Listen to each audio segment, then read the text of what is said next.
E aí, futuros e futuras policiais rodoviários federais, sejam muito bem-vindos ao canal Tática Concurso. A nossa missão aqui é uma só, a sua aprovação. Então bota a energia lá no alto, porque hoje a gente vai simplesmente destruir um tema que é decisivo na sua prova de direito administrativo, agentes públicos. Bora garantir esses pontos?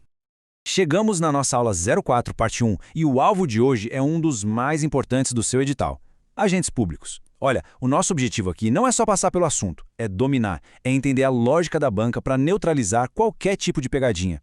Vamos juntos construir esse conhecimento tático? Certo, pessoal? Então vamos ao nosso plano de voo, à nossa missão de hoje. A aula está dividida em 6 etapas bem estratégicas. A gente começa com o conceito-chave, que é a base de tudo. Depois, partimos para a análise das 4 classificações que as bancas mais adoram cobrar. E, para fechar com chave de ouro, a melhor parte, nosso resumo tático, com aquelas dicas e os pega-ratões que vão garantir os seus pontos. Preparados? Então, vamos nessa! Seção 1 na área. O nosso ponto de partida aqui é o conceito mais amplo de todos. É como se fosse o grande guarda-chuva que cobre todo o resto. Entender isso aqui de cara já evita uma das pegadinhas mais clássicas de prova, que é confundir o gênero com a espécie. Então foco total aqui, beleza? E o conceito é esse aí, ó. Agente público em lato sensu, ou seja, no sentido mais aberto, mais amplo possível, anota aí, toda pessoa física que atua em nome do Estado. Grave bem essas palavrinhas que a banca vai usar contra você. Pode ser de forma permanente ou transitória. Pode ser com ou sem remuneração. Não interessa o tipo de vínculo. Se a pessoa está lá exercendo uma função pública, ela entra nesse conceito geral. Simples assim. E para não ter dúvida, tá aqui a confirmação legal, a fonte que a sua banca examinadora bebe direto. A Lei de Improbidade Administrativa, a famosa Lei 8429, tem uma definição que é de longe a favorita das provas. Repara só como ela reforça exatamente o que a gente acabou de ver, ainda que transitoriamente ou sem remuneração. E ainda detalha, eleição, nomeação, designação, ou seja, qualquer tipo de vínculo. Esse trecho aqui, a questão certa, vale muito a pena memorizar. Beleza. Agora que o conceito base está dominado, vamos para a seção 2 e começar a descer nos níveis dessa classificação. O primeiro grupo que a gente vai analisar são os agentes políticos. Pensa neles como o alto comando, o topo da pirâmide. E por que eles estão lá em cima? Porque as funções deles vêm direto da Constituição. Eles não são só executores, eles definem as políticas, os rumos do Estado. E o que define um agente político na prática? Primeiro, e isso aqui é crucial para a prova, eles estão fora daquela hierarquia administrativa comum. Eles têm uma autonomia que vem direto da Constituição. O vínculo deles com o Estado não é um vínculo profissional, como de um servidor de carreira. É um vínculo institucional. E como é que eles chegam lá? Não é por concurso. É por eleição ou por nomeação política. E aqui estão os exemplos que a sua prova vai te cobrar, um por um. Chefes do Executivo e os seus auxiliares diretos, claro, como ministros e secretários. Todo o poder legislativo também. E atenção aqui, a maior parte da doutrina também inclui os membros da magistratura, como juízes, e do Ministério Público, como os promotores. Essa lista aqui é fundamental, tem que estar na ponta da língua. Avançando para a seção 3, a gente chega na categoria que é, sem dúvida, a mais numerosa e a mais cheia de detalhes: os servidores estatais.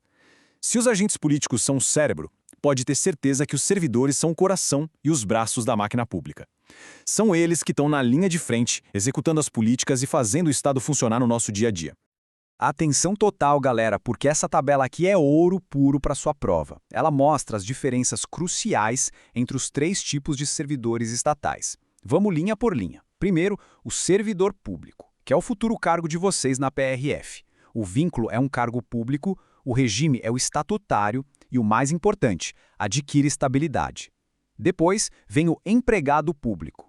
O vínculo dele é um emprego público, regido pela CLT, e ele não tem estabilidade. Pensa no pessoal da Caixa, do Banco do Brasil. Por último, o agente temporário.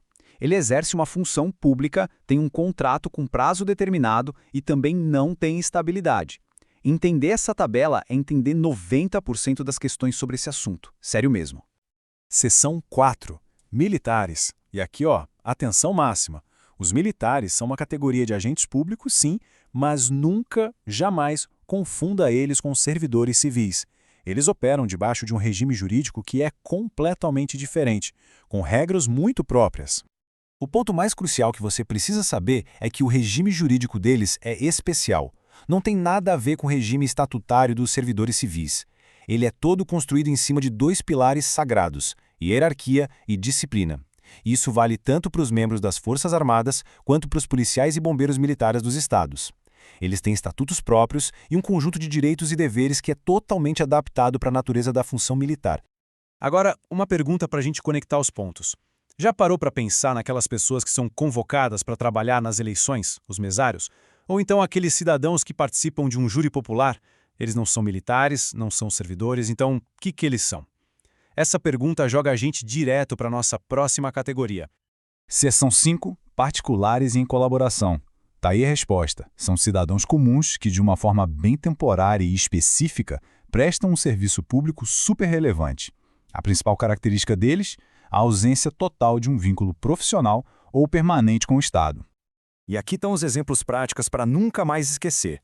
De um lado, a gente tem os agentes requisitados ou honoríficos, como os mesários e os jurados. A colaboração deles é um dever cívico, muitas vezes é até obrigatória. Do outro lado, a gente tem os delegados. Esses são particulares, tipo as concessionárias que cuidam das rodovias, que recebem do Estado a permissão para prestar um serviço público. Eles agem por conta própria, mas, claro, sempre debaixo da fiscalização do poder público. Certo, pessoal? Chegamos à seção 6. Agora é a hora da verdade, a hora de consolidar tudo que a gente viu. Já passamos por toda a teoria e agora vamos focar naquilo que realmente vai cair na sua prova, nas armadilhas da banca e no conhecimento tático que vai te colocar na frente de todo mundo. Dá uma olhada nesse mapa mental.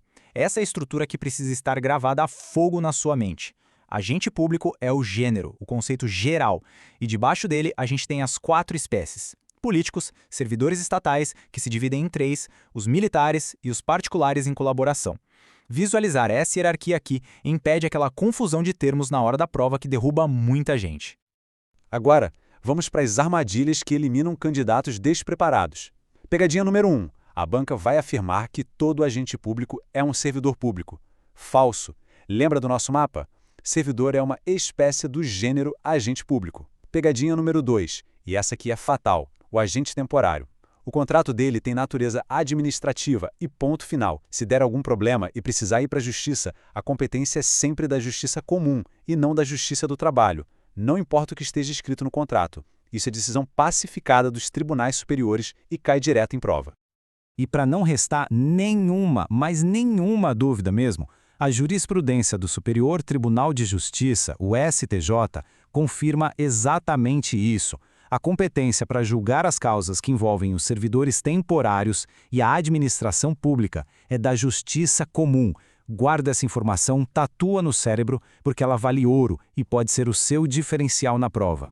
Então, depois dessa análise tática, detalhada, a gente pode dizer: missão cumprida? Com essa estrutura toda na cabeça, a confiança para encarar qualquer questão sobre agentes públicos com certeza foi para outro nível. A preparação é a chave para gabaritar.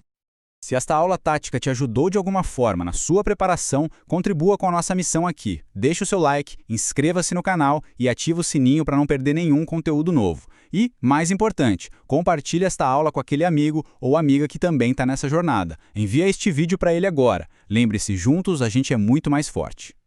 Bom, o nosso tempo por hoje acabou, mas a sua jornada de estudos continua a todo vapor.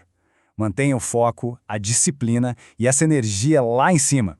A gente se vê na próxima aula 05 para mais uma sessão de preparação tática. Força e honra.